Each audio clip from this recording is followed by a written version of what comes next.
Ready. Talk shoes. Recorded live.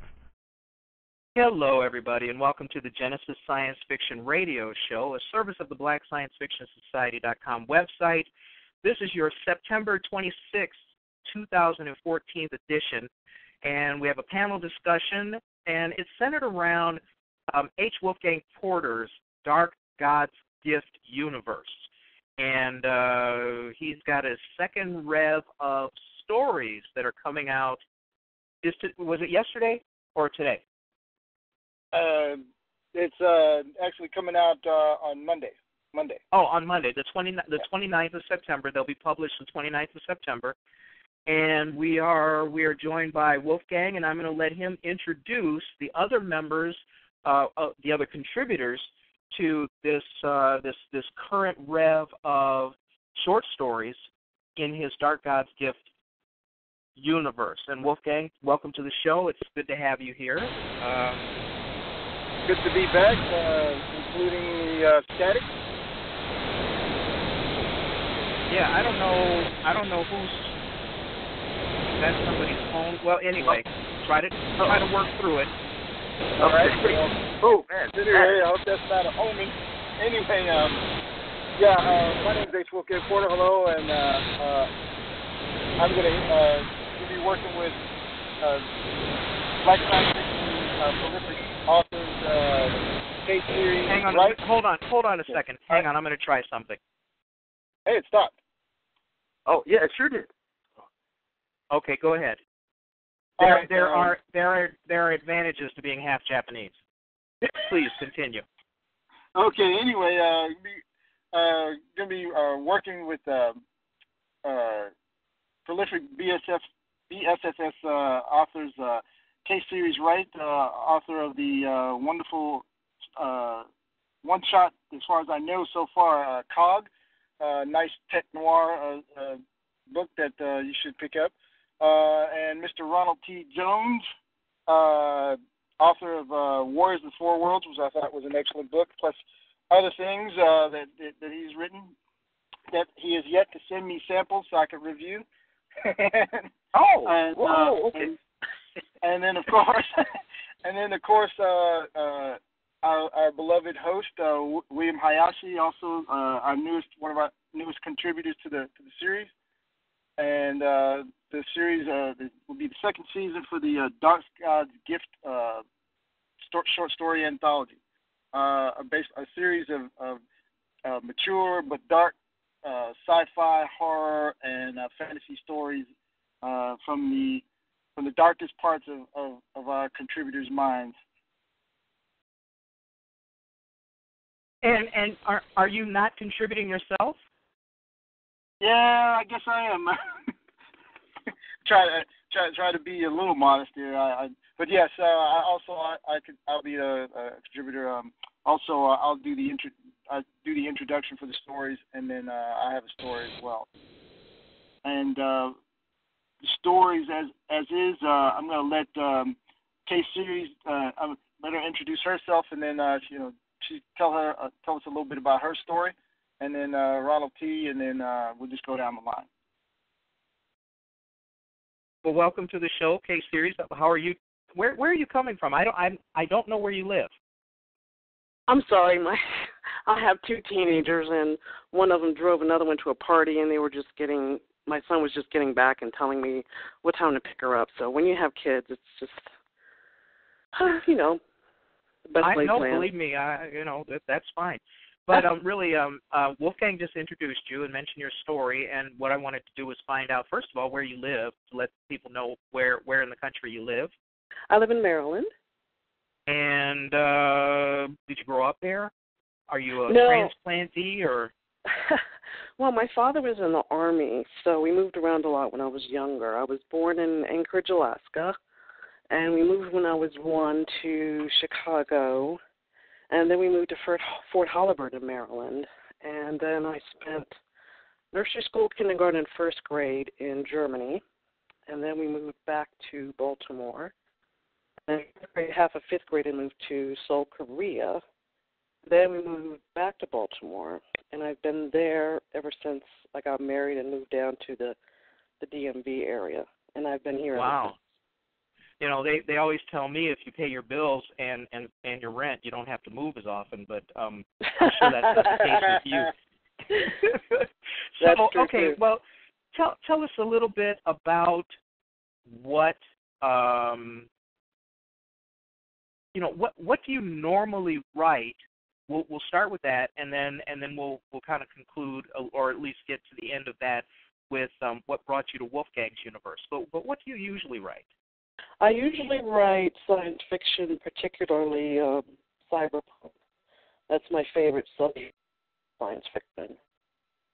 Okay, and any particular bent, any kind of topic, or a subgenre within the genre? I was late to writing, and I was late to cyberpunk. I didn't read Neuromancer by William Gibson until I was in my 30s, and I just happened to, it was on a coworker's bookshelf, and I saw it and picked it up, and I read it, and I absolutely loved it. So I said, well, I want to write like this, because the action was tight, the writing was tight, the writing was beautiful, the action, flowed, there was no boring moments. So I tried to write a story like that, and I said I wanted to write a book, so I finally went to a creative writing program at Seton Hill University, and COG was my thesis for the master's degree, and it wound up getting published several years later, and that was my first novel. So, and I've written a couple of short stories. This particular story that I wrote for Wolfgang, I know him on Facebook, and he said, I'm doing an anthology, I would like you to contribute to it. And I said, oh, that's great, I would love to. And he said, one of the guidelines was you had to use a character from your main novel. And I didn't want to use my protagonist because at the end of the book, she's with child and she's recently married, and I couldn't just transport her and put her on an adventure. So I used my character, Thea Wayan, who was a spy for Homeland Intelligence. And I had a lot of fun writing her because I made her a back-talking, kick-ass character, and I had a lot of fun writing her. And in fact, I had to, take her down a notch because I didn't want her to overshadow my protagonist. So in this story, I transported her to China because that's where my next book is going to take place. And she'll be the one character that will bridge the two books. And in this short story, she's working in China undercover with the triads. And when her target is given a gift of a jeweled artifact that gives him a special power, it threatens to derail her plans. So she has to finally take a drastic action, but it'll be eventually serendipitous to her mission. And so it winds up working out for her, to her advantage. But it was great working with Wolfgang and being in this anthology, and I really look forward to reading the other stories. And was it fun for you to drop your character into kind of a different universe? It was a little strange at first because I'm not used to dealing with fantasy elements or magical elements. So I tried to put scientific spin on it with the theta waves, and it can cause telepathy. And a bad hair day. Yeah. Exactly, yeah. So, I think it worked. I guess the readers will let me know whether it does or not. But, trying to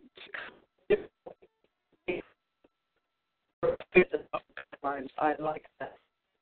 Okay, careful. You be careful. You're dropping out. I hope we don't lose you. Oh, I'm sorry. All right. So we'll swing back around to you. Let's talk to Ronald. Ronald is a fellow resident of Chicago. We have met frequently. I consider him a friend, and also consider him a good talent. and he actually was one of the readers for the last installment of my Dark Side trilogy. And fortunately, he didn't say it sucked. So I feel pretty good, but time will tell. And Ronald, let people know what is your specialty? Where do you like to write? What's your genre? Give them a little idea. Well, primarily it's science fiction. I focus primarily on space opera, military, science fiction, adventure, action adventure, that type of science fiction. So that's my specialty. And I've written so far. I'm the author of 3 novels in that genre, and I'm currently I've dabbled a little bit in fantasy, so I'm currently working on a fantasy novel. So, and as far as now, is this the first time or the second time that you have participated in the Dark God's Gift? This is the second time, so I'm you can consider me a veteran. The first time around,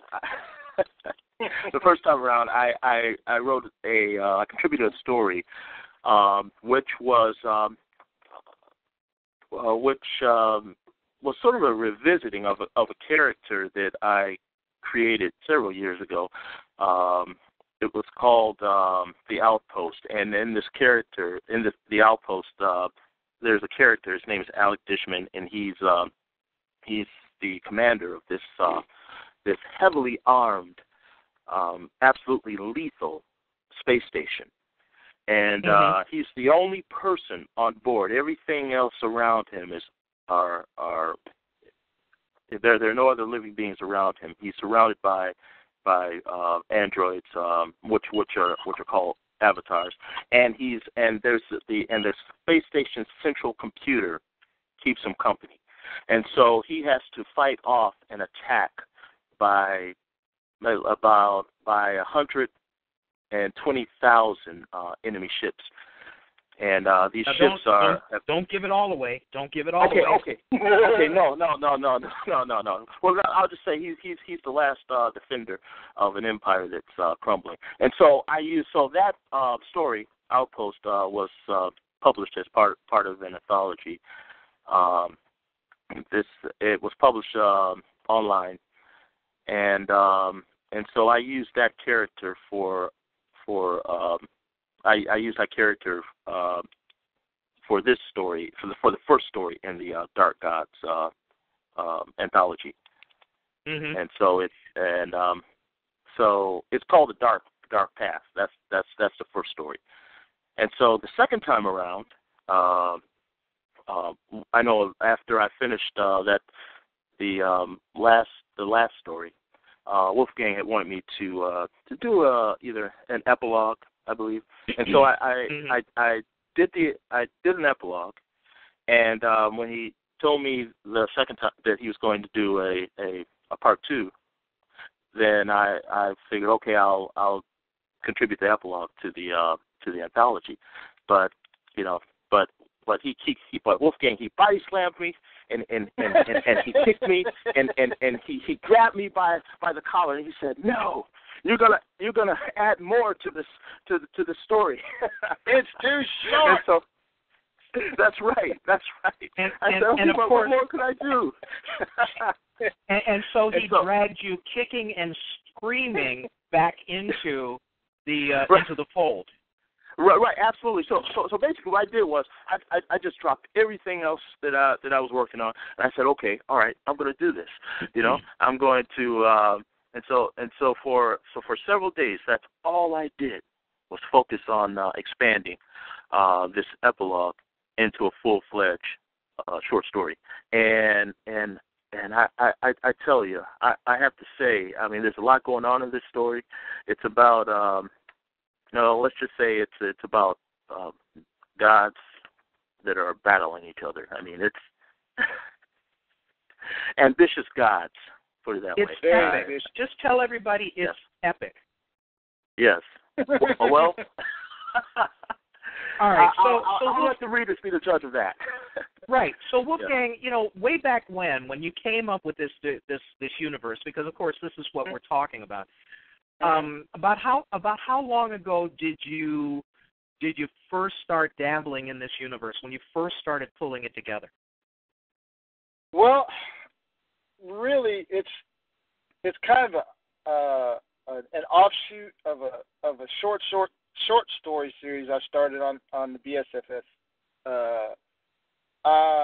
called the Priestess, and one of the characters, one of the more notorious characters on there, people always said, hey, they always wanted to see something more with him, and I was trying to think up stories, but he's the kind of character that's he's like really, really, really powerful, but but the thing is, to keep him from overwhelming everything else, he just really works more behind the scenes.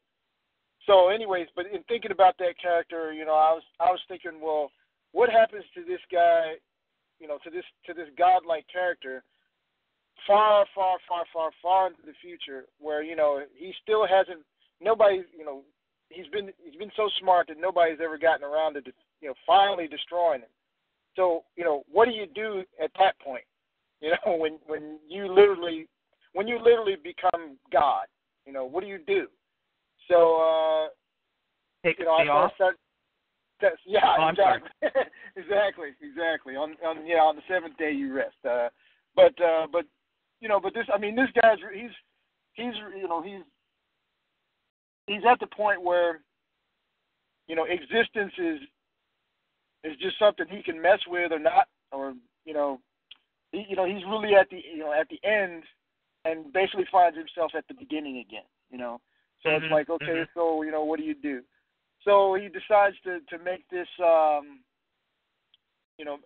not so much a child but a construct, that has all the elements of a living being, with all the hopes and dreams and desires, but none of the knowledge.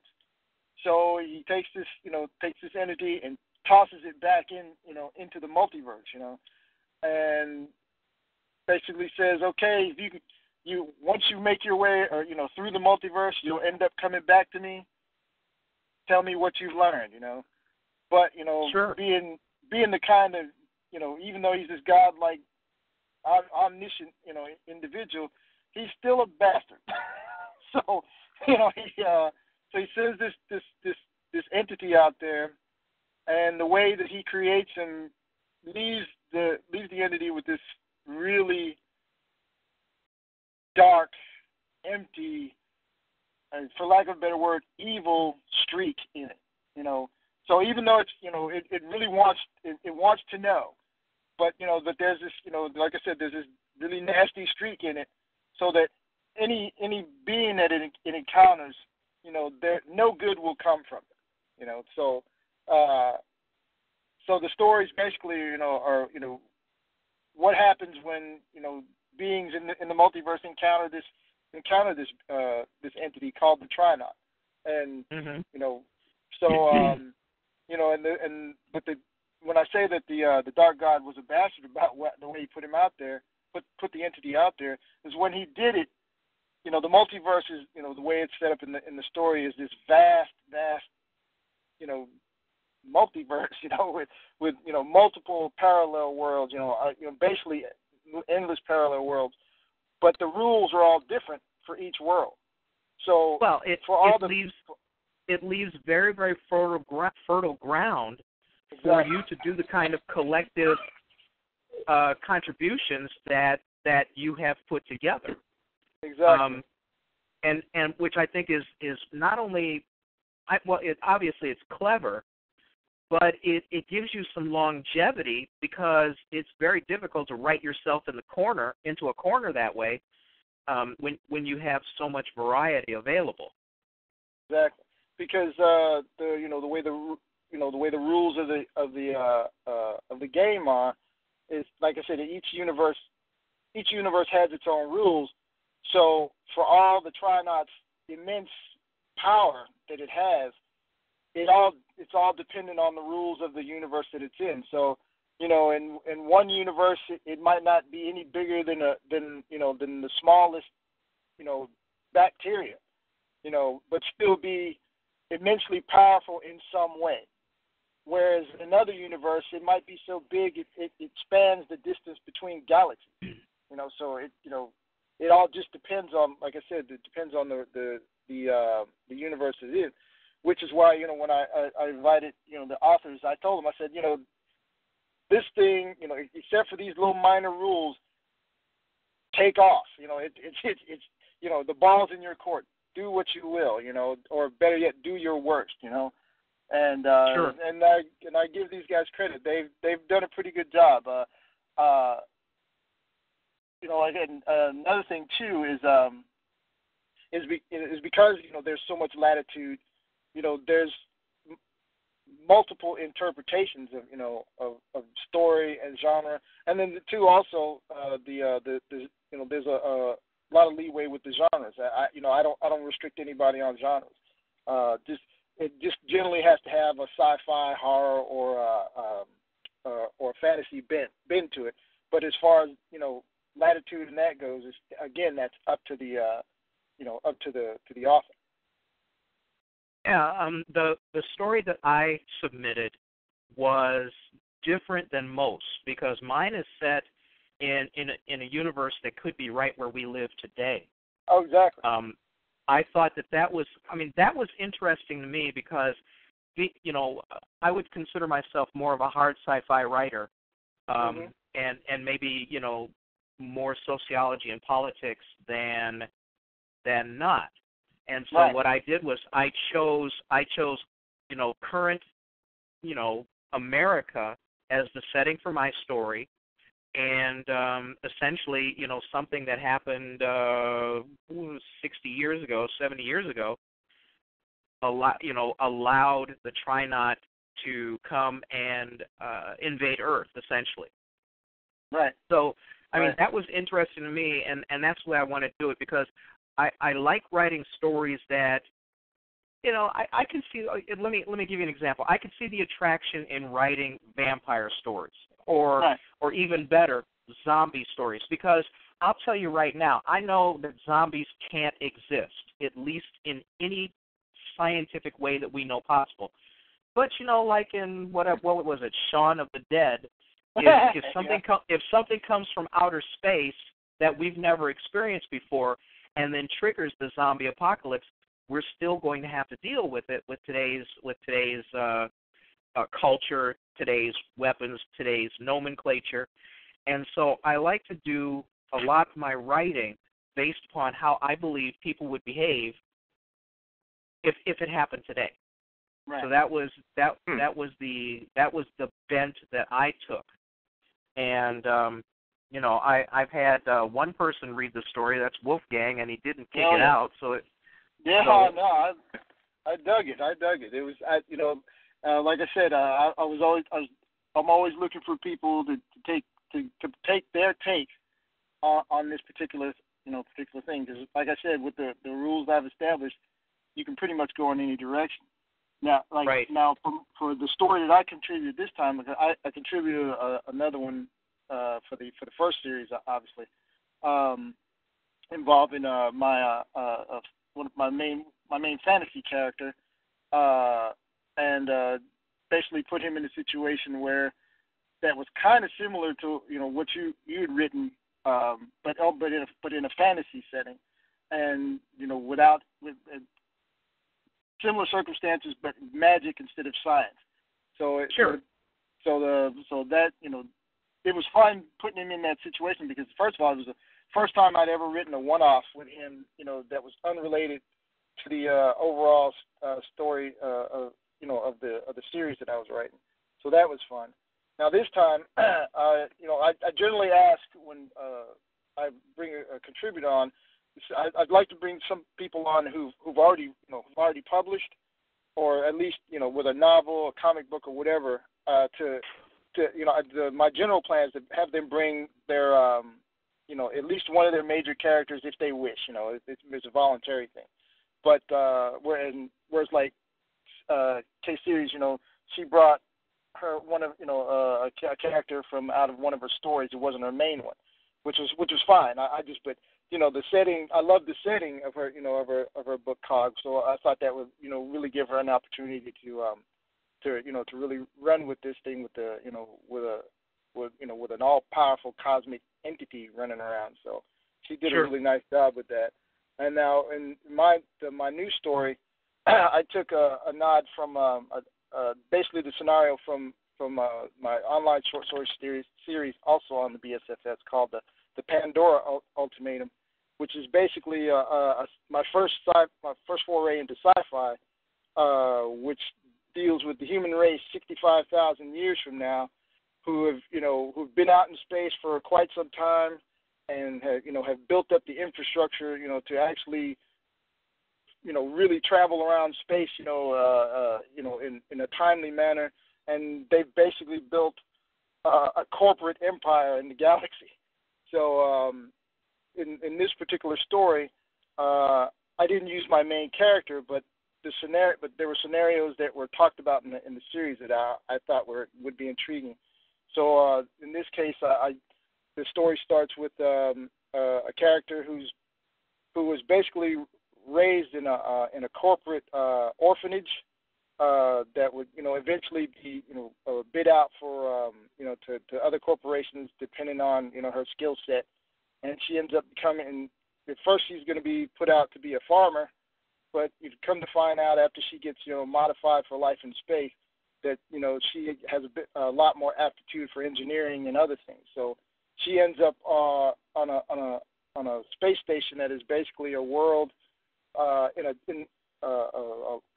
what they call a lost world, where planets basically get cast out of solar systems and they just kind of drift in space. Well, this one ended up in the middle of a dark matter cloud.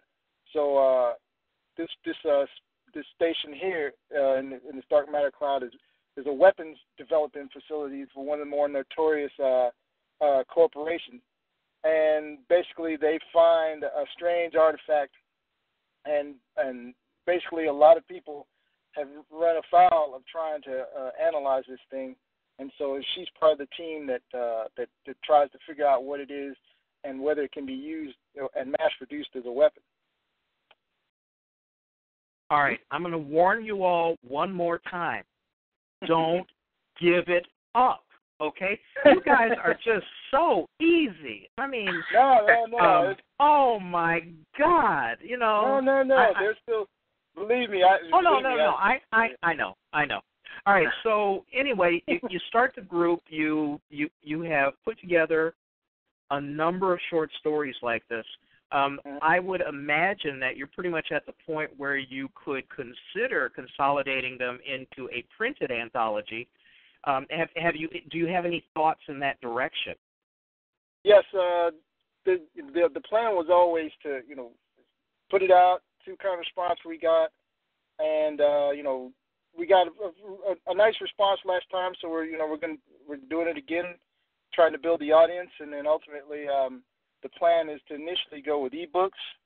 I've printed up, I've published a few novels now. I just got my third one out, and so I'm kind of getting tired of the whole printing and promoting for print. So ebooks are really more. They're simpler and a lot cheaper, and a lot more people seem to be able to snatch them up. So ultimately, once we start getting a really good amount of material, then the ebook is looking like the way we're going to go. Perhaps movie, TV series. Oh, Twilight Zone. I'm as an actual producer, I'm always open. Somebody wants to walk in with that satchel full of cash and say, hey, let's make a movie. I'm down. So. All right. I mean, hey, it's happened before, so it's like I've been through that before, so it's like anytime somebody, like I said, they want to roll through, just as long as there's no heads in that duffel bag, when they whip that, Well, William and I, we know this bank. No, just kidding. Oh no, see, not legal. I'd like to. Oh, okay, You know, okay. Very much. well, Legal. now, when you say legal, you know, there's some. I'm just going to tell you right now, there's some wiggle room when you say legal. And truth be told, I have a foolproof plan for robbing a bank that would actually work one time. And I'll tell you, the reason why I know that it will work one time is I went and I took a plan to the U.S. Marshals. They're one of my clients. And I said to them, here's my plan for robbing a bank. Would these people get away? And they said, absolutely. And nobody would even chase them. So it's a foolproof plan. And actually, I wrote a script for a feature. Feature movie about it. I've got the trailer up on. I've got it all over. The trailer is a hoot. I've seen it. Yeah, it is. Yeah, and the thing is that the plan would actually work. I mean, you would go in, you would get as much money as the bank had, and you wouldn't get any die packs. There would be no tracers, none of that nonsense. They would give you the money because basically, first of all, the money's insured. And that's something that a lot of people forget about. The money really doesn't matter. I mean, nobody wants to just give it away, but they don't care because they don't want anybody to get hurt. And so if you come in there with reasonable behavior and you know a couple little tricks, which you'll find out after you buy my movie ticket for, what are they charging for movies these days, $8-10? It depends on where you are now. Well, you'll get to see the foolproof plan that the United States Marshals certified is indeed foolproof. The people would get away. But so, I mean, that is a way to fund a movie. Probably not the best way to fund a movie, but nonetheless. But the thing is, if you draw enough attention online and with your ebook, if you sell enough copies, you know, somebody's going to come knocking at your door and going, hey, you know, this is pretty popular. How about we adapt this to a series like The Outer Limits, and have people write this? And I think that with you having made it as flexible and as far-reaching, the base universe, it sounds like something that does have a fair chance of at least garnering the attention. I mean, you never know if somebody's going to actually bite, because, you know, Hollywood, you know, big money, the studios are very risk averse, and they're not going to be. Nobody wants to be the first to do something. And nobody wants to push something that's untested. So there are instances where independent publishers have done ebooks online, and when they've gotten successful, then the big publishers will come and say, yes, we want to back your project. Oh yeah, exactly. It's all about the money. I mean, it's all about whether, I mean, because let's face it, production is expensive. I mean, even though they've got all these people running around telling you, hey, don't spend your money on school, use it to make your movie. Yeah, okay. Anyway, but even though you've got, and like I said, even though there are people who think they can just jump on YouTube and be instant filmmakers. Making movies still costs money. You still got to pay. You have to pay something, and the more far-reaching you try to get with it, the more you're going to have to come up with. So well, it's an like you said, it's extraordinarily expensive, and even let's say you wanted to do a miniseries. There's about 200 to 250 pilots for TV shows made every year, every single year, and out of those 250 pilots, we get to see 5 or 6 of those shows, if in a good year. So, and then out of those 5 or 6, maybe 2 are actually good, and maybe one more is worth watching, and the rest of it. And yeah, but even then, even if it's worth watching, unless it garners huge numbers at the beginning, these guys cut and run so quick. Oh yeah. I think the most famous story recently was what was it? Firefly. Oh yeah. Firefly had such a devoted audience that and I don't understand how that show could not have lasted beyond one season. I'll tell you, because when they started the show, they showed the episodes out of order, so people didn't get to know the characters. And you had, when you have executives stepping all over things, this is inevitably what happens. This is what's going to happen when people find publishers for their books. You find a publisher that finally says, okay, William, we love the Dark Side universe. We're going to assign you, Edgar here, and he's going to be your publisher's representative, and he's going to help you tighten up these books so that they are absolutely perfect. And excuse me for using this word, but essentially, editors are just there to pee all over your work and make it partly theirs. Right. All right, and anybody who comes to you, and I'm going to warn everybody who listens to this show, anybody who deals with you on that level and comes to you, an editor comes to you and says, your story would be so much better if. Your answer should be no. Your answer should be, you obviously don't know what you're talking about because if you did, you would, because if my work was that bad, you never would have met me. See, that's the thing. The whole thing is a fallacy, and essentially these people exist in the food chain basically to feed themselves.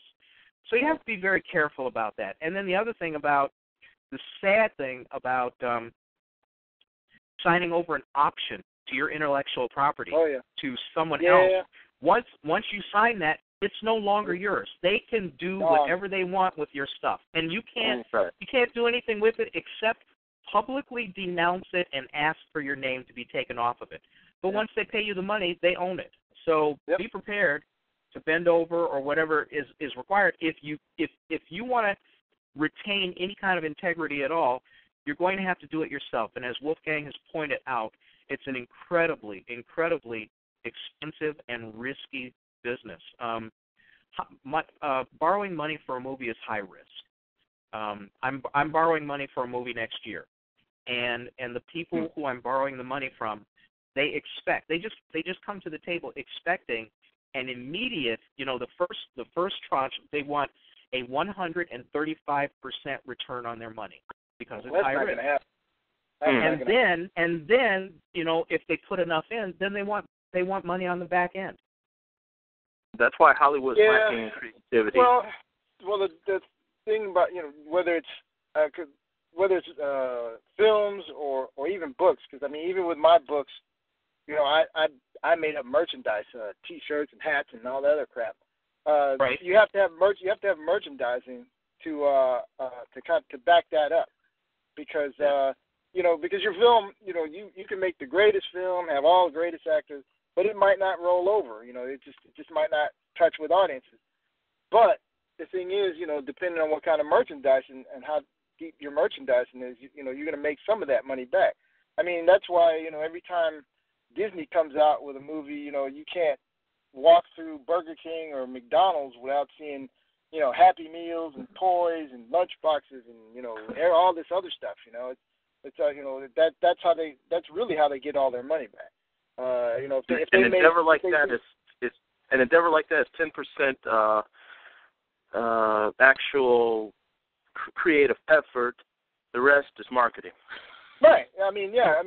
Because the funniest thing, everybody hears about how much gets paid out to make a movie, but they don't hear about how much it costs to actually advertise that monkey.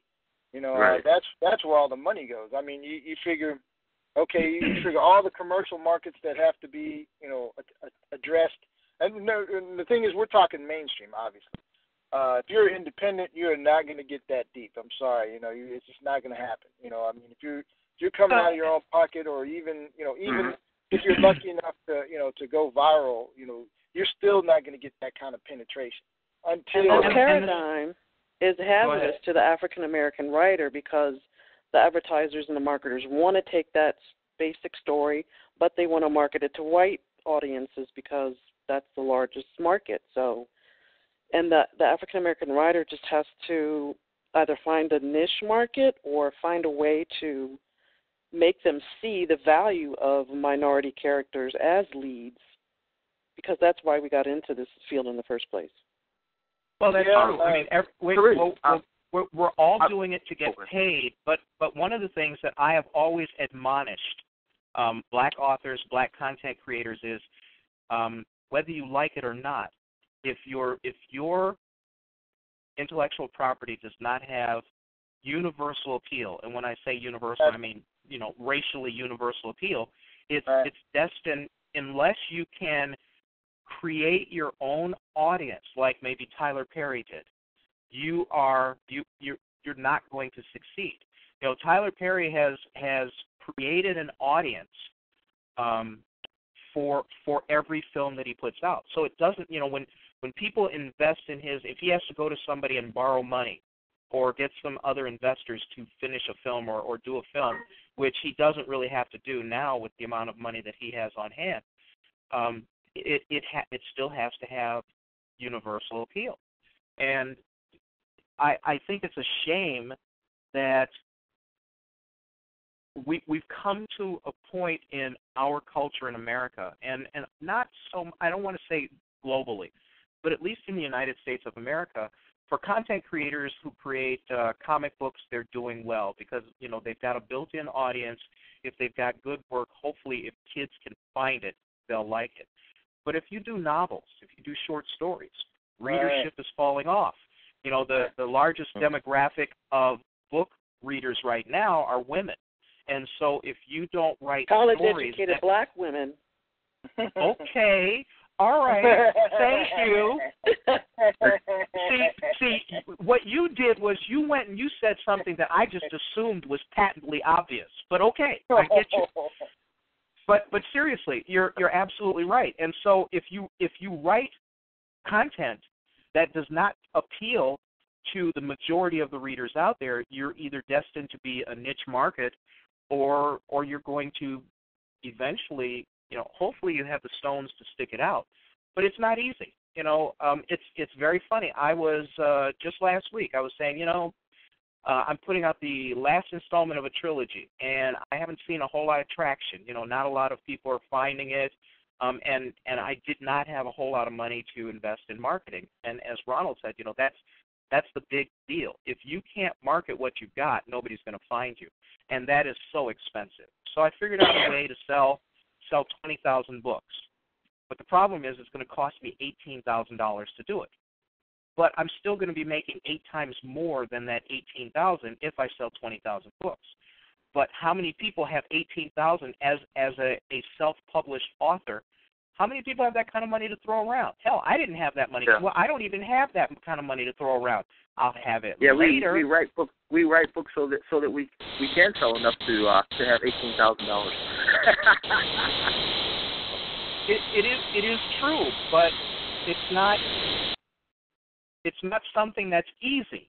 You know, it's not something that comes easy. And the thing is, if you are a that's K-Series. I'm going to just mute her for a minute.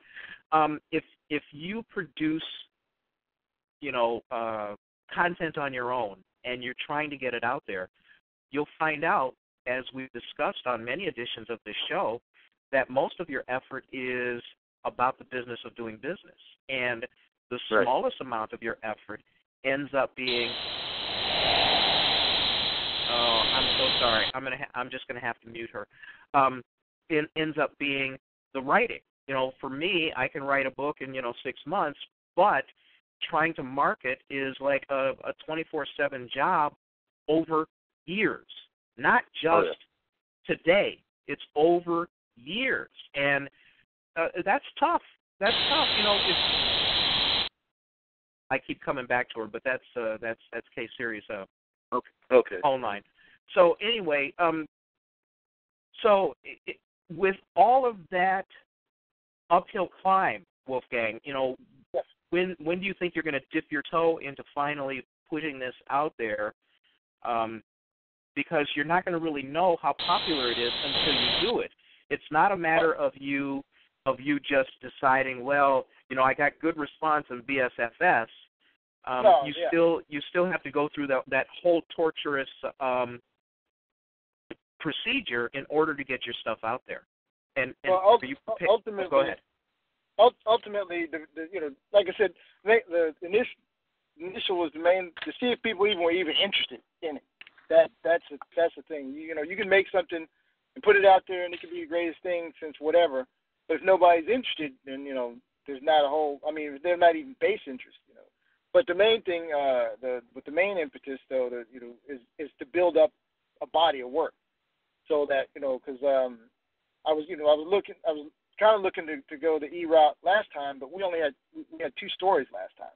So really, I didn't really think that was enough to really kind of to take a chance to get out there, even with a short ebook, especially because the main thing is we had two short stories. I mean, there was good content, but it wasn't enough material to justify a price that would be A, people would pay for, and B, that would be worth the effort for to go even to e-print. So sure.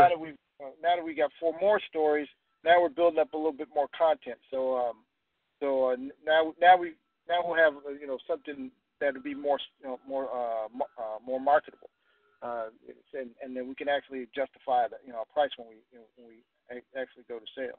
So that's the main thing right now. Is just building up material, and like I said, so response, build up material. But one thing that's a bright side to all the stuff you were talking about, especially when it comes to distribution these days, is that again this our detriment and to our salvation is again the internet. The fact that even with these even with your film that you're talking about, there are plenty of options that are basically, I won't say free, because at the professional level you have to pay a little something, but you can put your films out now with like Vimeo and a couple other places, even YouTube for that matter. They have like a more professional distribution setup where you can get streaming fees for your film. So there's ways to get it out there and get it distributed, because let's face it, optical media, DVDs and Blu-rays and even violet rays, as much as they're trying to push it, they're getting phased out. I mean, people like them, but because the technology, the video production technology has already changed. While consumers are still flipping out over 1080p. Now the recording techniques has already moved to 4K. They're already putting out cameras now. They're cranking out 4K, and they're already talking about putting out 6K, and they got 8K down the road. So, DVD and Blu-ray is not going to be able to handle that kind of thing. Violet ray should be able to handle like 4K and probably 6K, but the thing is, it's not going to. The optical media is not going to be able to keep up with what's coming down the pipe. So, and then of course, there's the whole 3D thing, and they're shooting 3D in 4K. So it's like right. Well, here's the thing that's going to. This is what's going to happen. People are going to cease purchasing media. Okay, yeah. They're going to cease purchasing media, and everything's going to be delivered over the wire. Right. And then you'll have options for local storage and things like that, because, as you said, the technology is just coming too fast. I'll tell you a quick story. Back in the 70s, I was a disc jockey, and both radio and club. As soon as you said that, there was just like this sudden fade in, and I could see 1970 streets with the AMC Pacers, some bell bottoms, and that big collars y'all used to wear back then. And the afro. The theme song, of course, and don't forget the music. Don't tell anybody that I'm going to tell you guys this story. But I mean, I had a 9-inch afro. I had 6-inch platform school shoes. When I was disc jockeying at the club, I usually wore a powder blue jumpsuit with gold zippers on it. Oh man, I had gradient glasses. All right, so that's the 70s. as funny as they were very good to me. But I digress. Here's what happened. I walked through a Montgomery Ward's, all right, and you know, I saw this thing called a CD player. Oh, in Montgomery, and I put the headphones on and I listened to it, and I was immediately depressed.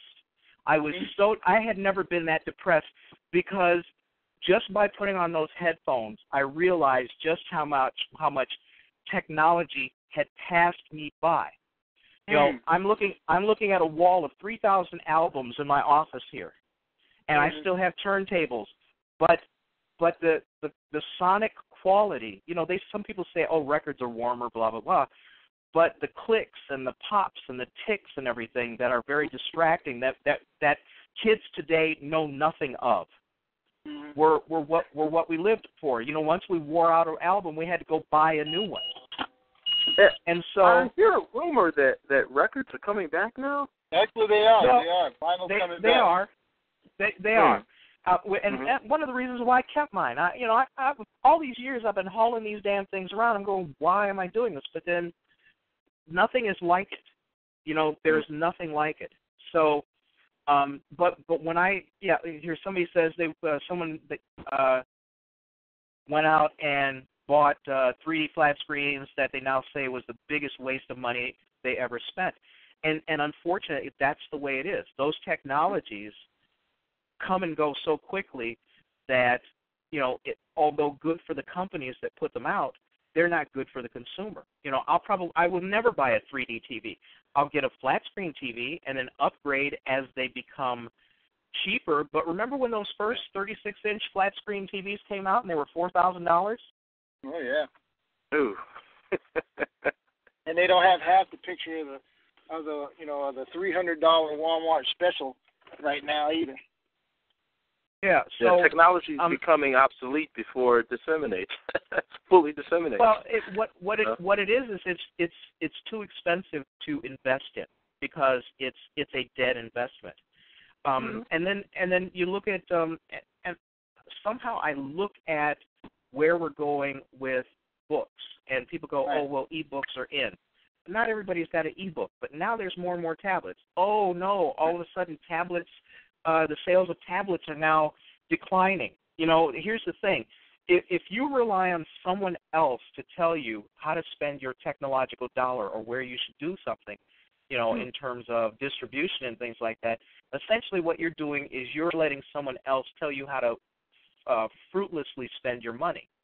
Right. So in terms of Wolfgang wanting to put out, you know, the Dark God's Gift as an e-book first, and then maybe even have the option for those people who really would like to have want to have a real printed book, that's probably not bad. And we're at the point now with print on demand where it's more practical, or it's more possible.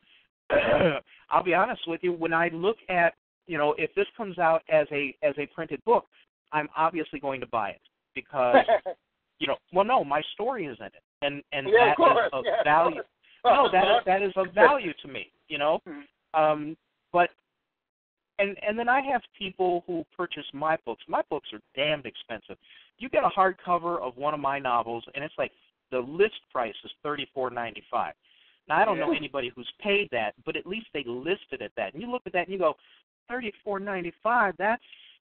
That's well, I don't know what costs $34.95 these days, but I mean that's a lot of money, and fewer and fewer people are reading, except for those highly educated black women.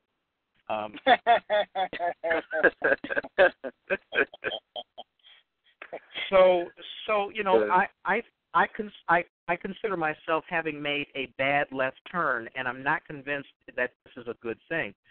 You know, I became a writer. I wrote the first book in 2001, and readers were on the decline. It got published in 2009. Even more readers were on the decline. Oprah Winfrey got burned 2 times, and then decided that the new author that she was going to bring to the forefront of America and expose to America was Charles Dickens. So, you know, exactly. So I look at all of this, and I hope that electronic books are something that will gain a little more traction. But in order to do that, we have to manufacture our audience. We have to make sure that there's people out there who still want to read science fiction, who are still interested in creative works like that instead of, the Housewives of Beverly Hills or insert your city here. Because, am I on mute? I'm yes, sorry? you are. Yes. Unmuted. Okay. Well, in light of that, how many of your works would pass the Bechdel test? The which test? I didn't hear that. The Bechdel test? Yeah. Have you heard of the Bechdel test? No, I have not. It is Please, a test that two women in a work talk to each other about something other than a man. I've heard of it. All of my works works would pass that test. As a matter of fact, something, and I'm going to blow my own horn because nobody else has read any of my stuff. But I have been complimented many, many times on the fact that the women in my books sound like women. And they are not. There's nothing in there, that requires them to be talking about a man. As a matter of fact, they're talking about bigger issues like what is the survivability of the black race in America, considering that it's open season and you can kill black folks with impunity, and things like that. And so, that's the other thing. I know exactly where you're coming from because people write so shallowly about. They've got these really horrible stereotypes about what women are supposed to be, and how do I always marvel at how do they get away with that? How do men or even other women who write to those memes, what is it that they're trying to prove, or what are they trying to? I mean, are they just writing because it's popular, or what? The memes. Perpetuating stereotypes. Well, for me, it's like even the character in this in both my stories for the Dark God's Gift seasons 1 and 2, I had female characters, in both of them, and there was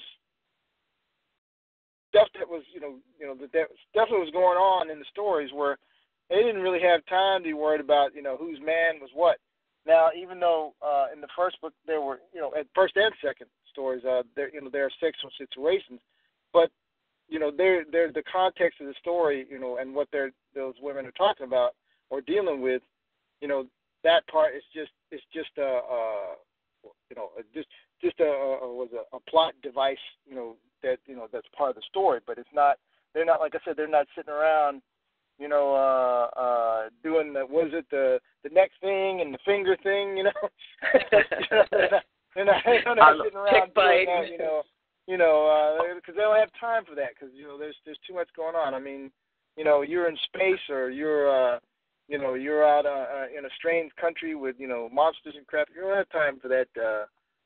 Well, you'll put it this way: you could, but in space, those monsters and whatever's cosmic rays would light you up while you're too busy not being focused on the task at hand. I have to echo what Wolfgang and William are saying. In my stories, where women are talking to each other, they're dealing with larger issues than interpersonal relationships between men and women. So that's so I can probably say that my stories pass the Bechdel test. Well, I think that largely science fiction may not fall prey to not passing the test merely because it's dealing with situations that are non-standard, that are culturally different, and a bunch of other things. Although you could argue that in some ways those sorts of things those stereotypes exist, and they're so deeply ingrained you can't get around them. You look at what's her name?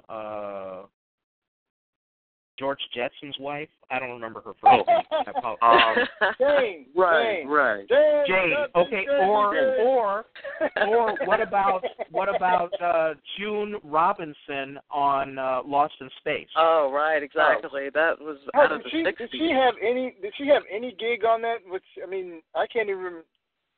She was supposed to be a soil scientist or something like that. Really?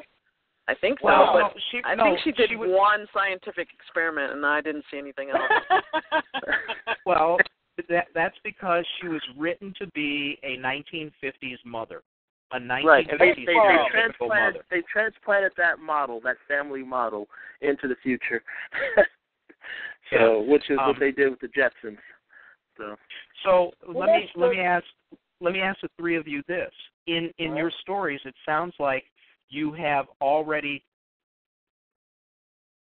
gotten past that threshold, and I would imagine, Kay, you being as aware as you are, you're probably far more sensitive to nuance than maybe maybe a male writer.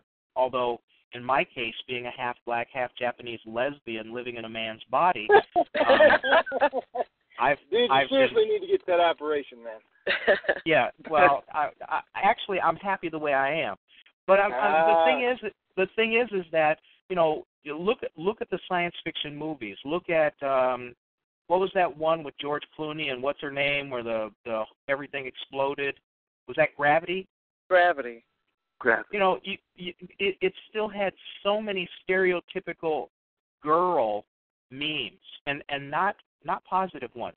And it was ridiculous. Why would a surgeon be doing work on no, I don't want to get into it. Me and Neil deGrasse Tyson can talk about this later.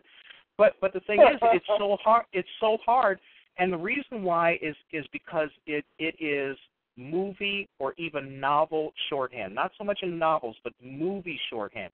You want to put the memes in there that are familiar so that you don't have to have so much exposition. So if you have a woman astronaut, well, she must be X, Y, or Z. You have what was it? I forget the two Mars movies, Red Planet and Mission to Mars. But you had the one where you had a legitimate woman scientist, but yet her husband was on the trip and he sacrificed himself, and she was, and so it's like it's very hard to find healthy female role models in those kinds of situations. I think part of it is a matter of money. If somebody's too different, people are not going to like it. Somebody's going to pick a bone, have a bone of contention to pick with it. I'm sorry. Well, when they want to go with the short formula. In Star Trek Voyager, when Janeway was introduced, and we typically like to think Star Trek fans as being more an enlightened audience than typical audiences. They were not very receptive to a female captain. In spite of the fact that there have been female captains shown on previous Star Trek series, like they were always in supporting roles. Yeah, right. They were. Well, if we were to look at things honestly, the Earth was far different. Let's go back 10,000 years. Essentially, women ruled the Earth. They ruled every civilization because of the mysticism inherent in womanhood. They gave birth, and they could bleed without dying. And those are two very, very powerful sociological memes, and women actually ruled all of the civilizations on Earth. And then I don't know. And don't forget, you always know whose baby that is worse. Well, you hope seriously, you did. I mean, you figure for a long time, matriarchies. For a long time, matriarchies made sense because there was no question on whose baby was whose. But all that aside, the patriarchy, which is why we have all that, crap with, about virginity and stuff like that, because, as long as you're the only one in, you can be pretty sure that, that the offspring are yours, and thus those will be the offspring. Yes, you inherit. but that is so secondary. That doesn't even fall on the radar. Here's the deal. Women ruled all of these societies, and then these testosterone infatuated monsters came along, and they were very upset about that. Well, hey, just listen. Everybody shut up and listen. Here's the deal. Organized religion was created to take power away from women, to take societal power away from women. And the proof of that is every single organized religion holds women in a secondary and a subservient role in society. In some cases, in the most extreme cases, women have no rights at all. So when you have... I would love to finish a sentence, but it's okay. Go ahead. Go ahead, William. No, it's your show, guys. Go ahead. Knock it out. Well, I just want to point out that if you go let's go to recent history, maybe as little as maybe 100, maybe 150 years ago, when women used to deliver the babies. Okay, now and now the child delivery, baby delivery, that became gradually became the province of male doctors. Actually, that goes back farther to the Middle Ages in Europe, when you had all those witch burnings. Well, most of those women that got burned were actually experienced midwives, and you had the so-called doctors back then that were basically trying to get them out of the birthing business. They wanted the business. And so, what's the easiest way to get rid of your competitors is to set them on fire, so. and then you go to the teaching profession. Men primarily were the teachers, but then somewhere down the line, it was decided, well, okay, we'll allow women to come into this profession, but we will reduce the pay. And if the profession won't have as much status. I never figured that out, how folks were able to get, well, then again, it's not really that, you think about it, it's not really that tough to do it, because most of the time when you go for a job interview and you say you get the job, they discuss pay with you, but they never, unless you're in the service or some kind of contractual job where where the pay is pretty much for whatever job you're doing, it's that way across the board. Other than that, there's kind of a pay bracket that you will fall in, and some people will get more or less. And basically, when you're trying to negotiate your salary, or there's no guarantee that you might get more or less than whoever's working in there. But the fact that they seem to somehow always seem to make sure that women always get less than their male coworkers, that's quite the scam. But gentlemen, and part of that is passive aggressiveness, passivity on the part of women. And there is a program at NIH that is trying to teach women how to be aggressive, well, not aggressive, but assertive in salary negotiations and in their career, because the social paradigm is for women to be passive. Right. And they have to take an active role in being assertive. Yeah, but that's because you mentioned that program about being aggressive. I had that vision again, with the woman with the 45. You will pay me, mother. Give me what I'm worth. But however, you guys are talking about such recent constructs. They don't matter. They don't matter. What you guys are talking about doesn't matter. And the reason why it doesn't matter is because all of this happened so long ago that reversing those societal trends, reversing the fact that men are X and women are Y, and I don't mean that in chromosomes, but one thing or another, reversing the fact that, we've had 200 years of research that proves testosterone makes you stupid. And yet we still allow men to, look at this, look at the whole, the constant drumbeat of war. You don't see women pulling that off. And I'll tell you, I'm just going to point this out because it's something that I try to fight in my writing all the time. But the deal is, I mean, the shame of us, men, women, black, white, it doesn't matter. The fact that we can walk into any courtroom in any state in the United States and hear a man say, "But Your Honor, she was asking for it. Look how she was dressed." Right? Yeah. The fact that you can hear that in any courtroom belies anything. I mean, what it makes what you guys are talking about in terms of what it is to be a woman and how to put together these memes. And if you're going to write about it, how are you going to write about genuine women? And all of these issues in terms of culture, in terms of fairness, in terms of equality, you know, it's almost impossible. So, I mean, that in itself is a good discussion to have. Maybe not, not this show, but, I mean, it sounds like everybody who's written for, you know, the Dark Gods universe has at least a passing knowledge of the memes and works to avoid it. And you know, I haven't read every single one of the submissions, the two from last time, and I certainly haven't read anybody's from this time except my own. But Wolfgang, from what you remember, you know, what kind of sociology are you seeing in people who write for your universe? Well, basically, because you've got it's pretty egalitarian, basically. I mean, I haven't seen anybody write, you know, damsels in distress or overtly, as you say, testosterone-driven monkeys.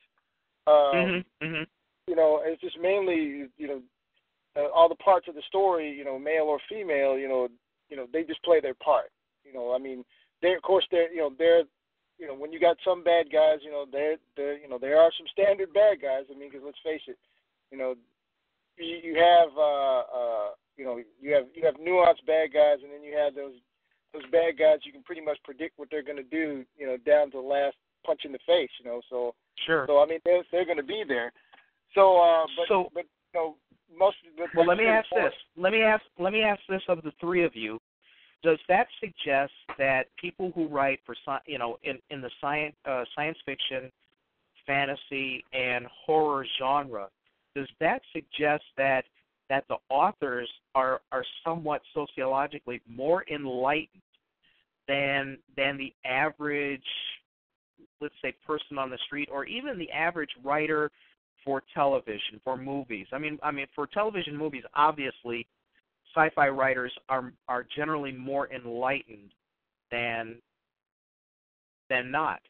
But, I mean, I'm asking the three of you, and please take turns. Don't talk over each other. But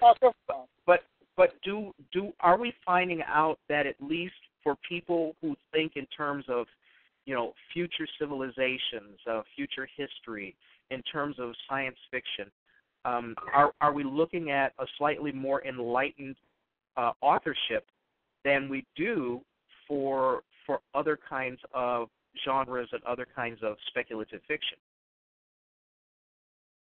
Well, I'll say this: in the works that I've read, I have read work, and I read a lot of science fiction. I read a lot of science fiction where the women portrayed in the novels are. They're portrayed as basically equal. I mean, they're competent, they're brave. They're not helpless. David Weber comes to mind in the Honor Harrington series, you know, in which you have a female protagonist who's very smart, very capable. She's a commander. She's very skilled at hand-to-hand combat. So and I've in other works that I've read, whether it's by authors, independent authors, or published authors, you know, I'm seeing a leveling here as far as gender. So so that would kind of suggest that at least people who consider writing, science fiction, fantasy, and maybe even horror. Horror can be, obviously, there's kind of a timeless factor. It can be current, future, past. It sounds like there is at least an awareness of gender issues, but not necessarily something that's pointed out or as they say in television, nobody's painting a lantern on it. What they're doing is they're creating characters. Yeah. Right. A woman warrior is a woman warrior. A woman scientist is that. She's there's nothing let me back special. Yeah. Hold on. Let me back you up just for a second. Okay. Yeah. Mm-hmm. No. Now, a woman warrior. And a woman warrior. Okay, let's just everybody close your eyes and think of the last woman warrior you either saw on a cover, in a comic.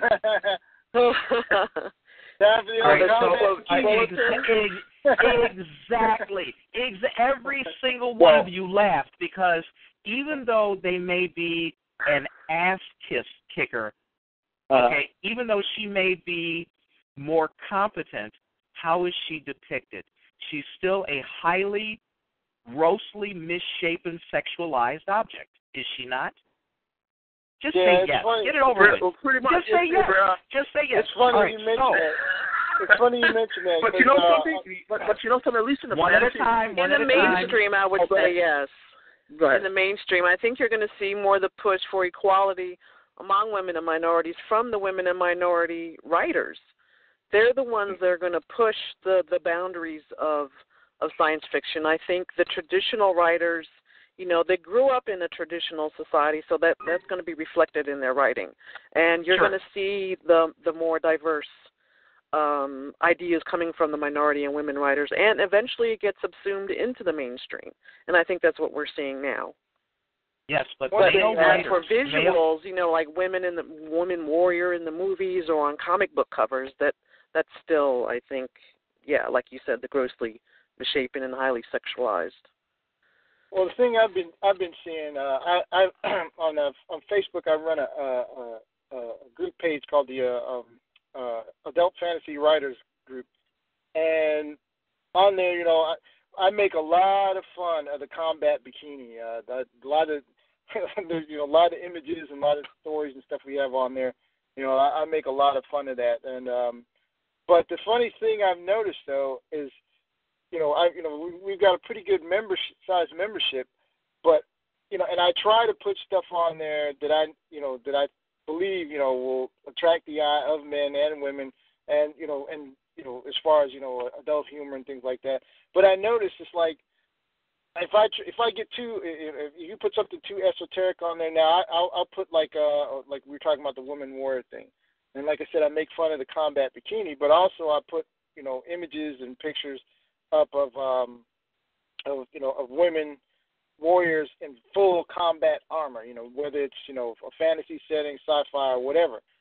And unless there's some kind of, like a sexual tinge to it, they don't really get much a response. I mean, but if there's a sexual, if there's like some bare skin or whatever, holy mackerel, I get responses left and right. Now, the funny thing is, I try to do the same thing for women. I try to put images up there, because like let's face it, especially in fantasy, most of the stuff you see is either half naked, three-quarters naked, or just naked. Women, anything like Frazetta, Frank Frazetta does, there's going to be at least one naked woman in the painting, So I try to do the same thing for women. I try to find works that have guys in those several states of disrobement, and crickets. Maybe I'm serious. Like there'll be this guy, that women see are hot. Now I'm putting out in K-Series case, if I put a guy up there with a kilt on, I know she'll say something. So,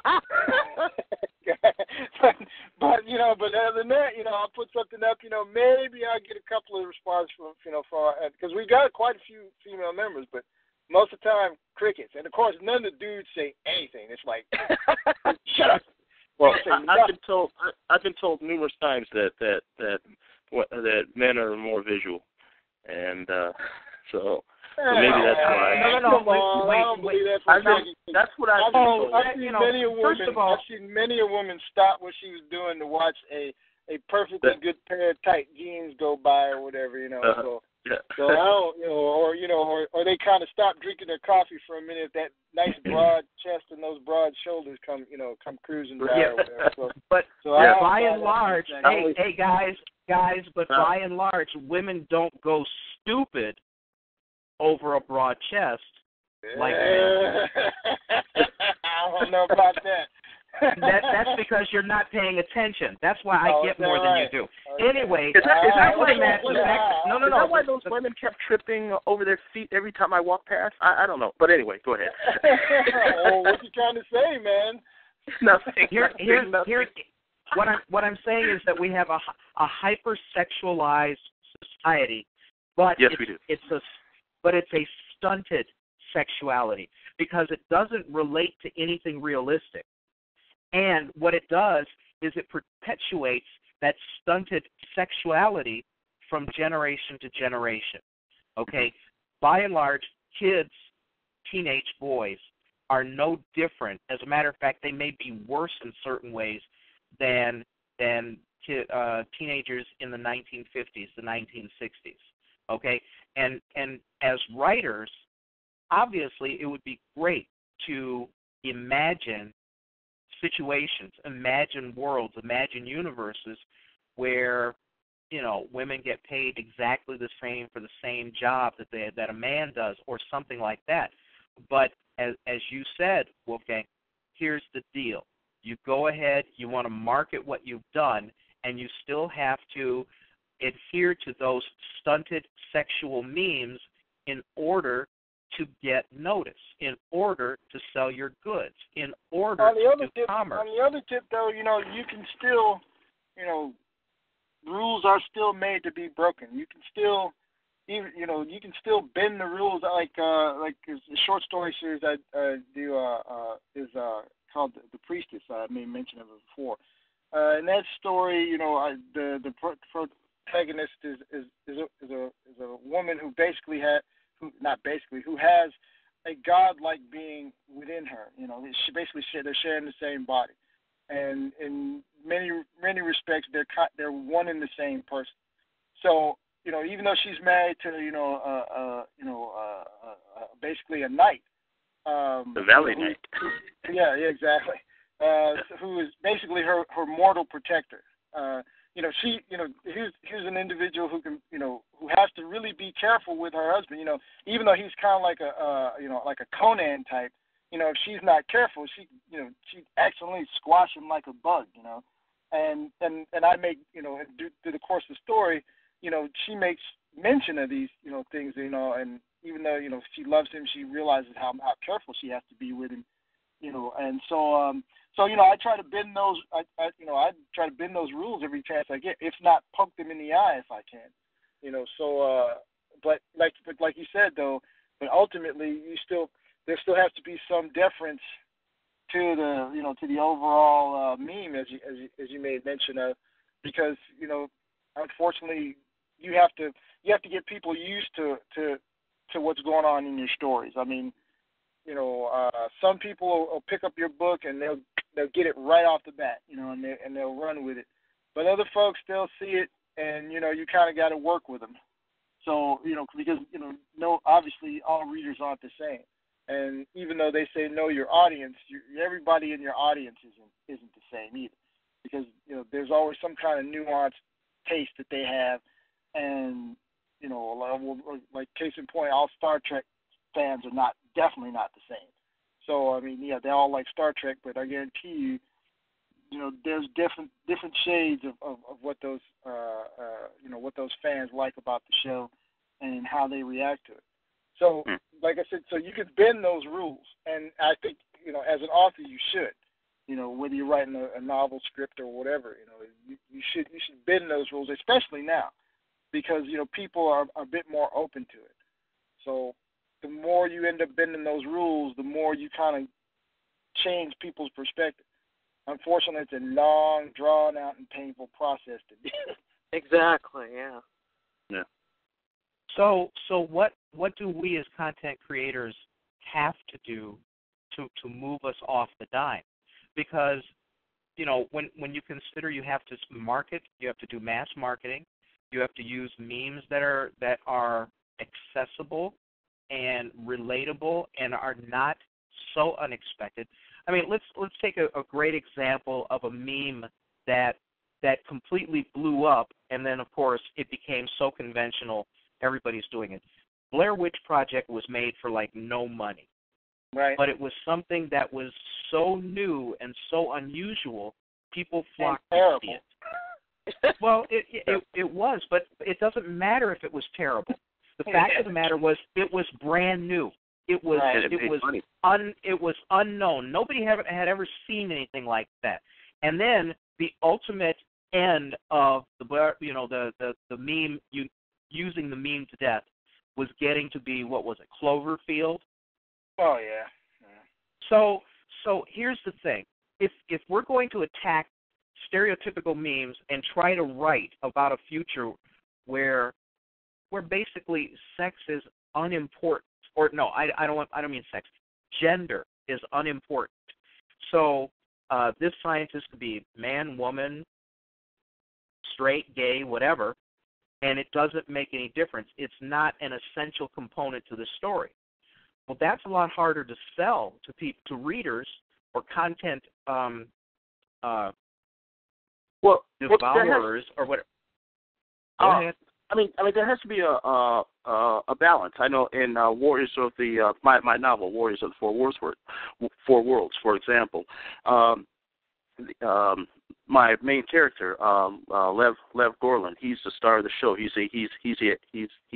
the action hero, but but there are very capable female characters in that novel. His love interest is every bit as capable as he is, but there's I portray an attraction between these two, and it's an easy attraction. I mean, they're both warriors. They're both they're both equal in every way, but they still have that male-female attraction toward each other. So you can write a story where the characters, where male and female characters perform different, have a certain skill set, very elevated skill set, I should say, but it doesn't. But whatever their capabilities are, it does not negate their any attraction or sexual or physical attraction toward each other. Well, on that point, and in answer to your question overall, William, the bottom line to me is you still have to write your story. You know what I mean? You still have to tell your story. If nobody at first to yourself, you have to get that story out, and then in the process of crafting it, then you have to make the decisions. How far do these memes have? How important do these memes have to be? But then again, if you're gonna write, you say what's the importance of a person's gender in the story? Make that part of the story. Make that part of the plot device. Let that be what drives your plot. I mean, it doesn't have to be a misogynistic thing or a feministic thing, but still, if there's an issue, with that particular character, if it happens to be gender, like say you have the first transgender starship captain, so obviously there are going to be a few issues there, trying to get that going. I mean, but then again, in the setting that you have, transgender might not be a thing, So, but the thing is, if you're going to portray that character as transgender, you're going to have to answer some questions will have to be answered, in the process of writing that story. So then once you get that out, then the story still has to be crafted to be the strongest, most interesting story you can make it. I mean, no story is 100% perfect or 100% masterpiece. I mean, let's face it, masterpieces are stories that people want to keep reading. So, if you're capable of doing that, then then more power to you. But a lot of times, I've read a lot of stories that were good. I don't remember them, but they were entertaining at the time, and they were worth to read. But the funny thing is, the stories that I really remember were the really great stories and the really crappy ones. Because even the crappy ones were so crappy, I was like, God, I can't believe But the thing is, I remember them. So that's. And I think you have to appeal to readers of greater concept, because everyone loves an underdog. So right. if your character, no matter what gender it is, it could be female, if you make them an underdog, but you make them clever or witty or able to overcome their obstacles, not through their gender, but through their whatever other talents they have, then you can get subconsciously into the reader's mind where they associate these positive aspects with this particular gender.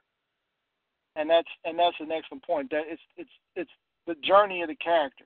Exactly. So kill your darlings, as they say. It's the character's journey. I mean, it's the character arc. I mean, like I was saying about using plot device. It's what's the character's arc? I mean, how do they get from point A to point Z? I mean, what's how they get there and what's the point of it all? Or sometimes if you're a really clever writer, you make it that there was no point. But the thing is, when you get to the point where you say there was no point, you better do it in a way that the reader's like going, crap. I think even if there was no obvious point, the point was that your character grew through the journey somehow. Exactly. Well, one of the reasons why I've asked this question is because in the Dark Side universe, the sexes are essentially equal, and that is set in current times. Ron, you've read the whole trilogy. Yes. How do the women come off in that setting? Oh, as you said, very, very equal, very highly intelligent, highly capable. They are professionals, and they come off as very equal to the men as. And that's an essential component to a healthy society, as far as I'm concerned. Yes. Our current society here in America is not survival-oriented. It's not going to last. All right? You've got millennials who believe absolutely nothing of the values that we, I don't know, not we. I mean, I'm probably as old as anybody here. But the things that we grew up with in the 60s and 70s, and these a lot of these memes have been destroyed. The issues about gender and sexuality are of no concern to millennials, or most millennials. I mean, you still have the mouth breathers from certain areas of the country, but the fact of the matter is, a lot of these things are just going by the wayside, falling by the wayside, because they're not survival oriented. They are not features of a healthy society. So one of the things that I wonder is, what kind of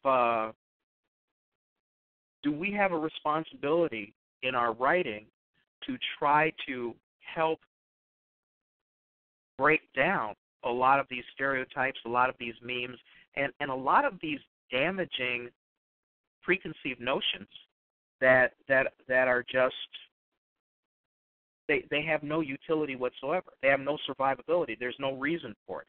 You know, obviously women in combat are just as good as men, probably better than men, because they don't go, you know, you don't have women in combat. You don't have women in the armed forces running around raping men. Okay? No. You know, if and let me finish this before you all interrupt me. But here's a fact for you guys to think about. If we had 52 women senators in the U.S. Senate, if we had 52% of the representatives in the the federal House of Representatives as women, if we had 52%, because that's what their percentage is by population in this country, if we had 52% of the judges sitting on the bench in America, the benches in America, as women, if we had 52% of the governors in this country as women, do you think this place would be as effed up as it is now? I hardly can. I don't think so. Now, the fact of the matter is, a lot of women have been induced, either through socialization or what have you, to essentially voting for the other side, going over to the other side, going to the dark side, whatever you want to call it. But the fact of the matter is, women have a better way of conflict resolution. They have a better way of reasoning. Their penis doesn't get involved, nor does the vast accumulation of wealth hit the top of their priorities. I got to completely disagree with that. Well, that's because you don't know anything. See, here's the deal. No. Let me tell you. Hold it. Let me tell you why I said that. Let me tell you why I said that. I know it sounded harsh, but here's the deal. This is what I study every day. And the fact of the matter is, yes, there are women who can emulate the worst behavior in men, as men can emulate the worst behavior in women. Most of that bad behavior is not sexually gender-oriented, except when you talk about really, really, extreme violence. But the fact of the matter is, women reason differently. Their brain structure is different. There's biological reasons why things are so different with them. And one of the things I agree with that part. Well, and they reason, but you're absolutely right. Women can be. There's no difference in the behavior in under certain conditions, and I'm not saying that they're odd conditions, but you know what? Violence, sloth, all those things are basically learned behaviors. Because when you look at toddlers, they're not selfish. When one is upset, the others are upset that the one's upset. We have studies that I don't know. When I snatched that baby's bottle and ran, I don't know. Exactly. Yeah. But it could have been you or a little girl who snatched that bottle. But the fact of the matter is, the difference is that we make such a big deal about. I think some of them are inherent in brain structure. Some of them are inherent in whatever you want to call it. Some people even attribute it to a difference in hormones because, like I said, all the studies show that testosterone makes you stupid.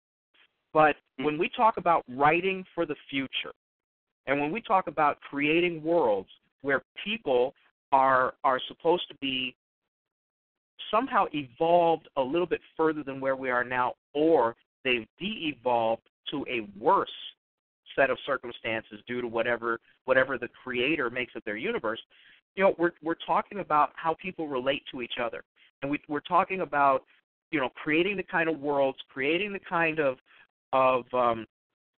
entertainment, because at the bottom line, it's entertainment. We're trying to sell these ideas. Right. Sometimes we're bound by what other people's expectations are, and sometimes we're not. And I guess the question really boils down to is is there an inherent responsibility in how we write and how we create? Do we have some sort of responsibility to try to portray something that is either, that might be uplifting or do we, and there's nothing wrong with this, do we just write to have an entertaining story? And I think that in different people it's going to be different. I think we can write an entertaining story and still consciously work to counter certain attitudes and misconceptions that society might have toward gender or race. You know, like a lot of my stories, my main characters are black males. You know, these are, and and that of course counters the broad enormous landscape where be it literature, movies, TV, the action stars are overwhelmingly white males. So right. I'm doing my part to counter that while writing as entertaining a story as I can. Yeah, and Wolfgang has extraordinarily strong women in all of his, in the stuff that you write. So it's like it's not even an issue for you, is it, Wolfgang? No, and to answer that question about whether we have a responsibility or not, I'm not necessarily sure if we have a responsibility, but I know we have an influence. If anybody remembers the 20th century director D.W. Griffith, he came up with a film called Birth of a Nation. I remember. Basically, that film, silent film era. It was, it's still on the list of one of the top 100 films of the 20th century. Sure. But the thing was, for whatever your feelings toward that particular film, it facilitated the rise of the Ku Klux Klan in the early 20th century. I mean, to the point where they became a political bloc in the government for a short time.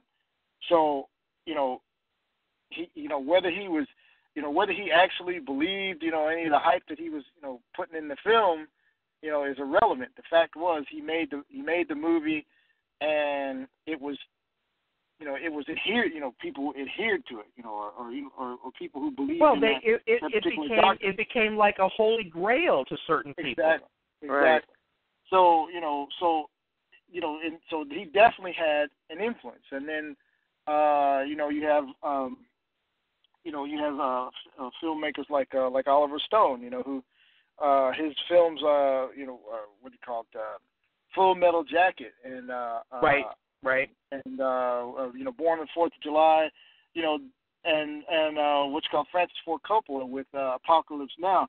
They influenced a whole decade of young men, that went into the wars that that came up, during the period that those films were being made. I don't know anybody who went into the military during the 90s who didn't watch Full Metal Jacket, at least 3 or 4 times before they shipped off to boot camp. I was one of them. So there's definitely an influence. So so we definitely have an influence. So and one of the greatest influence of all, Gene Roddenberry. I mean, his influence, his influence not only certain attitudes, but technology itself. I mean, a lot of the stuff that we use now, the inventors will tell you verbatim that that they based their stuff on what they saw on Star Trek. They say, well, we can actually do that. So we do have an influence. I think Star we Wars should influenced Reagan. Yes, definitely, definitely Star Wars. But because Star Wars influenced, really the philosophical and the light side and the dark side. So as far as do we have a responsibility, I would say yes, to a point where obviously you're not going to write a book because it's just like trying to write the great American novel. Nobody can write the great American novel on purpose. So as far as your responsibility, you got to write your story, and then you take a look at it. It's going to be your story, but like we were saying, do you have misogynistic elements in there that are just purely misogynistic, just to be misogynistic, or are you denigrating homosexuals just to be doing it? It's not a plot device in the story. And if you just got stuff in there in your story that's just there just to be mean, well I think you have a responsibility to just take care of that. But on the other hand, like I said before, you got to tell your story, and then it's going to fall to the audience whether they take it up or not. So I mean, look at George R.R. Martin stuff, with the the Game of Thrones and Fire and Ice and all the other stuff. Those stories. People in the West aren't necessarily running around chopping each other's heads off. He says, long sigh. Of course, yeah, no now kidding. there's some elements in there, unfortunately in our culture that are kind of doing that right now, but it's not based off of his stuff. That's something completely different. So I mean, and nobody's running around, in this country, put it this way, on purpose, because of his work, running around, hooking up their own slave girls and building harems and deciding they're just going to build armies and free the slaves or whatever. So you don't know much about the Mormon. You don't know much about the Mormon Church. Anyway, having he got involved in it. So. But you're absolutely right about how a cultural meme can catch on, because one of the most dangerous and one of the most damaging cultural memes occurred in 1983, and that was when Michael Douglas's character of Gordon Gekko uttered the words, "Greed is good," and look where that has taken us. And you're absolutely right about the fact that you never know what will actually influence. A culture, what's funny about that, what's funny about that is when that film was made, it was made to be a sort of a satire, a dark satire on the Wall Street culture. On business, exactly. Yeah, absolutely.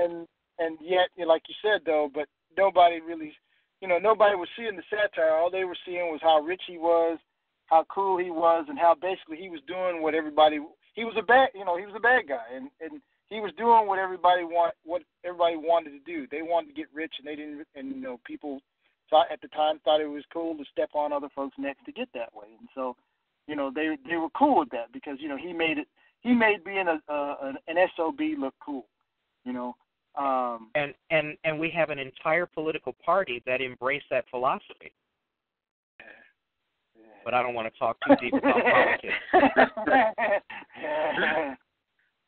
But the thing is, I think somebody mentioned there, that we write to, entertain and enlighten, and I think that's largely true. I mean, that's what I try to do. I write stories, and that's kind of one of the reasons why I wrote in The Dark God's Gift about current America, and the tack I took, because we don't live in a perfect society. I mean, we know that it's far from perfect, but sometimes if we can take a different look at something, something might be revealed that we didn't necessarily pay much attention to. And I think that that's kind of cool when as a writer, and I'm not talking about me, I'm talking about just writers in general, when you can go ahead and you can craft a story that is clever, engaging, and all of a sudden the reader looks at it and goes, I'll be damned, I never even thought of that. And I think that that's a pretty cool thing. And I think, unfortunately, go ahead. I think women and minority writers are at an advantage in writing to that, because we do see society from a different perspective from the mainstream, and Absolutely. We can highlight various facets that maybe the mainstream hasn't picked up on, or they've downplayed, and we could say this is how it affects us, or it could affect this society this way, and people will take notice. Well, that's different. Let's Mm-hmm. study that. And that's another thing too. Getting back to the to the Dark God's Gift, is when I was putting the team together this time, I really, really, really, really lobbied to get women into the project, because I knew they were going to come at it with a different perspective altogether, and I wanted to see how that in that situation the situation that with the Trinite, how a woman would handle that particular situation. And so right. having Casey get involved in that really made my day, and the fact that I didn't want just to be all guys, because not that the men that participated weren't good writers, but I really wanted to have that other perspective.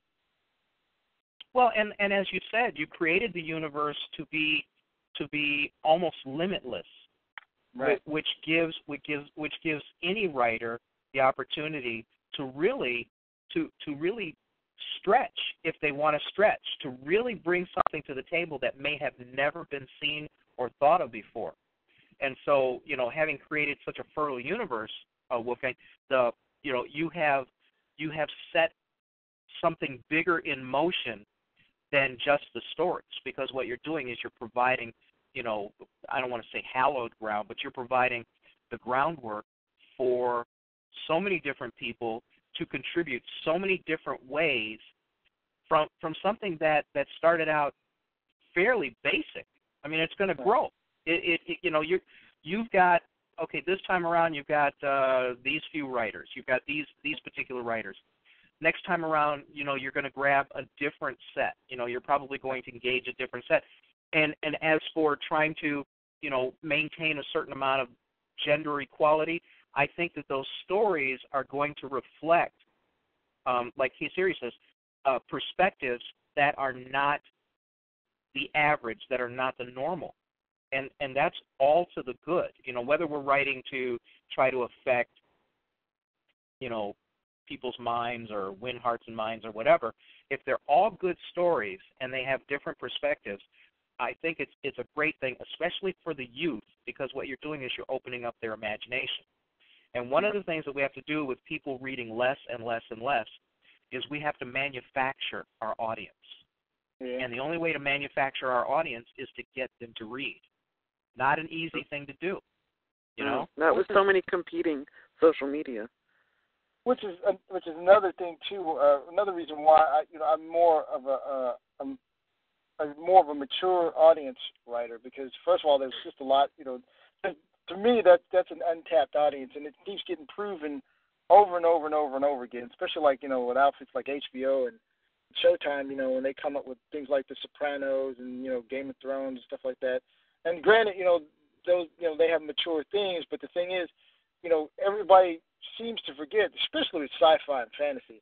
I mean, most of the people who love Star Trek and Star Wars and all these other Firefly, as you guys were talking about, are adults, not kids. I mean, because everybody forgets that adults need to play more than children do. Children play because they're learning, and that's how they learn.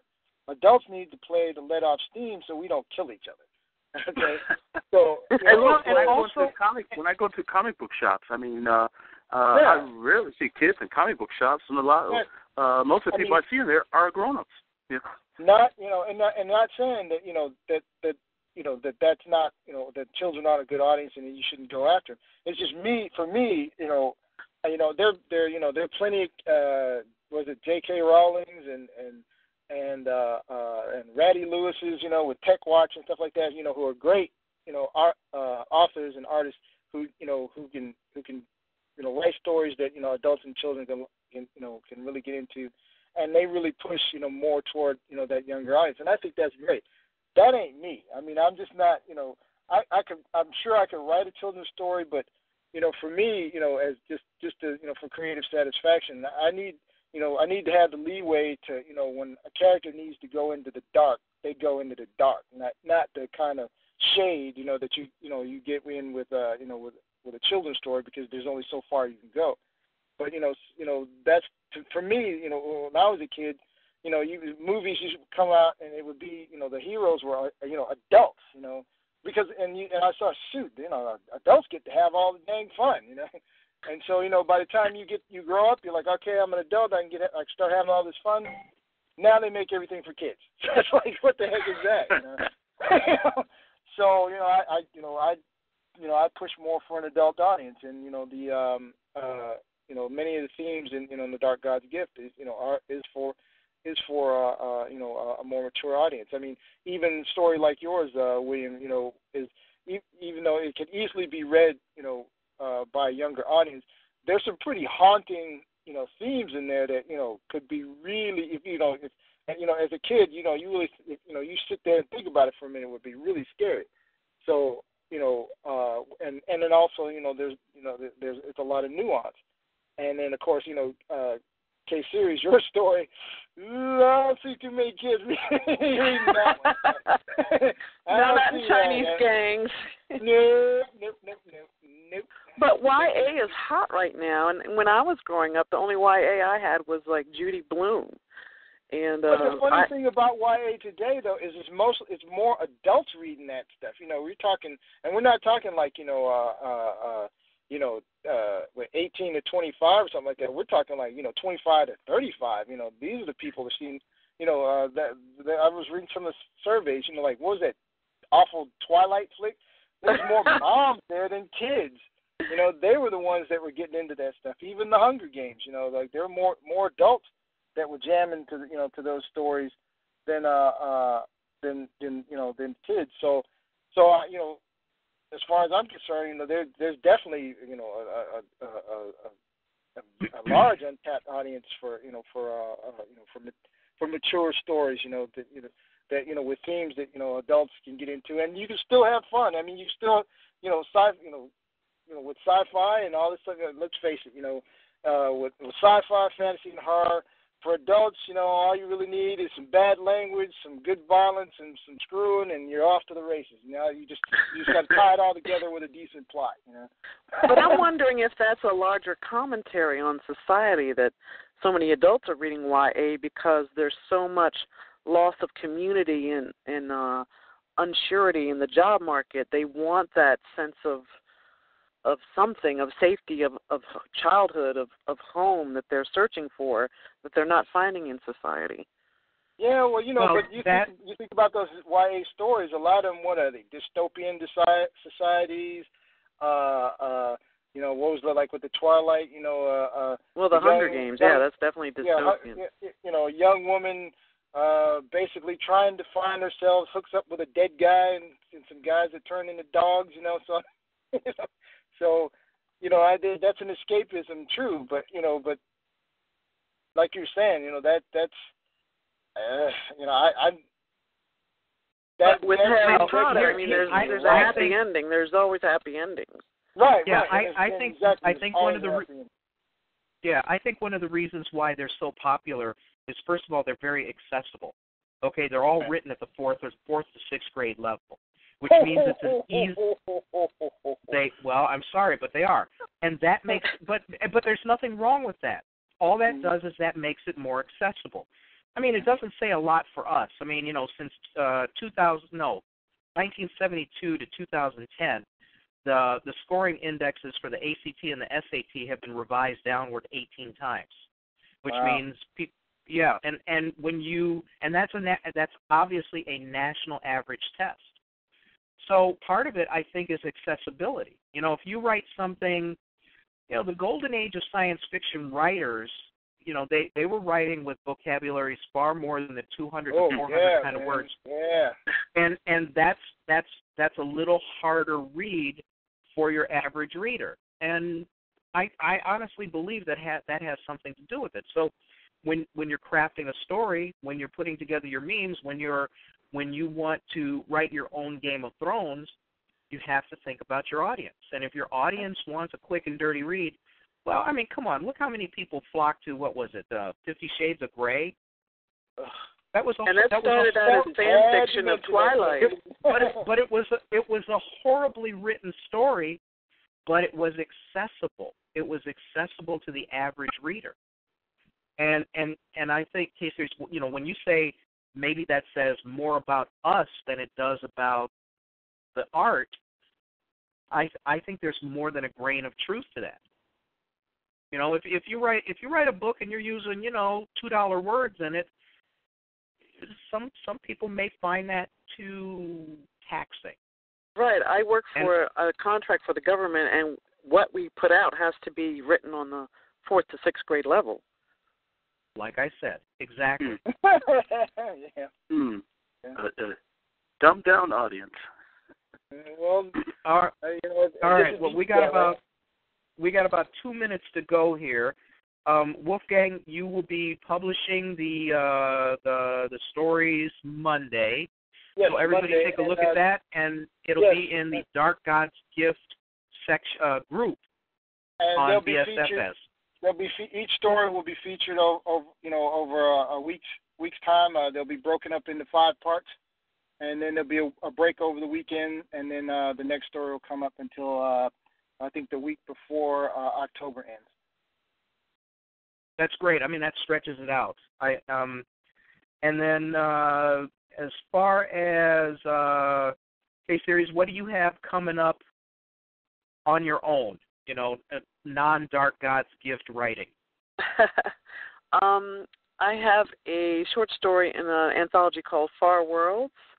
I will have a reading at an art gallery in Baltimore on October 25th called Bizarro Halloween. It's to help launch Mike Arnzen's book, Grave Markings. He's a professor at Seton Hill University, and I'm also working on a follow-up to COG. Very good. Ron, what about you?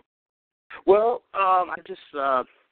I sent a novel off to the publishers that I created. I'd been sitting on this novel for a few years. I decided, let me go ahead and send it off. And so it's been accepted. So I don't know, I have to work that out with the publisher when it'll be released. I don't know yet. It's called Visitors to Neo-Africa, and it's about an African civilization thousands of years in the future that's under attack by these marauders. So okay. So that's coming out. I just completed a novel that I've been working on for a while. It's called Task Force Arrow. I just completed that. I'm in the editing process with that one, and as I mentioned earlier, I've just started on a fantasy novel. This will be my first Sword and Soul novel length story. So cool. I'm a bit out of my comfort zone with this because me being a science fiction head, but I'm it's looking good. I'm having a good time with this one, and so that's about it. And what about you, Wolfgang? You got anything other than this? I know you were working on. Weren't you working on a novel? Did I hear about that? Or did I not? Yeah, my third novel came out not long ago, Book of Dragon, Tales from a Long Road, Book of Dragon's Teeth, and now I'm working on the 4th book in the series. Writing on that one. But upcoming in the near future, the Priestess Season 3 will be coming out. I'm just working right now. I've got I'm 2 stories into the 3rd series, and I'm working on the artwork. And then shortly after that, Season 2 of the Pandora Ultimatum, the SCI-FI short story series, will come out. With all things going well, that'll come out just before the end of the year.